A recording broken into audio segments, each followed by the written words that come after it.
Hello viewers, আসসালামু আলাইকুম। আমি মোহাম্মদ হাসান নাগাদার। আজকে আমি আপনাদের মাঝে একটি অ্যাসাইনমেন্ট নিয়ে এসেছি। তো আমি আপনাদের মাঝে কি অ্যাসাইনমেন্টটা নিয়ে এসেছি, তো চলুন সেটা আমি মনিটর স্ক্রিনে দেখিয়ে দিই।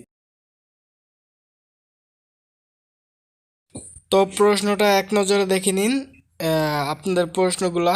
তো আমি কথা বাড়াবো না, তো আমি কিছু বলবো না, তো সময় নষ্ট করতে চাইছি না, তাই আমি সরাসরি আপনাদের প্রশ্ন অ্যান্সার নিয়ে গেলাম। চলুন ১ নং প্রশ্নের উত্তর পড়ি।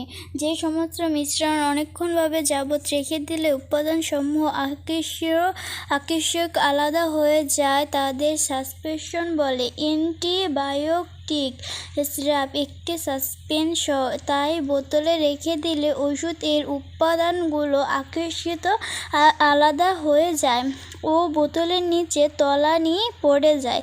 তাই ওষুধের সেবনের পূর্বে ওষুধের উপাদানগুলোকে সুষমভাবে বিন্যস্ত করার জন্য ওষুধের বোতল ঝাঁকিয়ে নিতে হয়। তো চলুন 2 নং প্রশ্নগুলো দেখা যাক।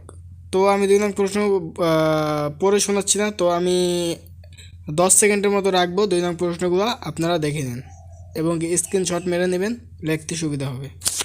তো বিয়াস 3 নং প্রশ্নের উত্তর দেখে নিন। তো বিয়াস এই যে দেখুন, এই জায়গায় 3 নং প্রশ্নের উত্তর দেওয়া আছে। তো 3 নং প্রশ্নে এগুলা আপনাদের অঙ্কন করতে হবে, তো আমি সেটাও দেখিয়ে দিচ্ছি। তারপর 3 নম্বরে এই যে জাতি, এইভাবে যেভাবে লেখা আছে সেম টু সেম ভাবে আপনারা লিখে নেবেন, তো তাহলেই হবে। তারপর বিয়াস দেখুন, এই যে হাতুড়ির এসেছে 3 নম্বরে, তো এইভাবেই সেম টু সেম ভাবে লিখে দেবেন, তাহলেই পূর্ণ মার্ক পাওয়ার 100% আশা করি। তো বিয়ার্স, এখন আমি চলে যাচ্ছি। আমার চ্যানেলটিকে সাবস্ক্রাইব করুন, পাশে থাকা বেল আইকনকে ক্লিক করুন, যাতে প্রত্যেকবার অ্যাসাইনমেন্ট দেওয়ার সাথে সাথে আপনাদের মোবাইলে পৌঁছে যায়। তো আসসালামু আলাইকুম।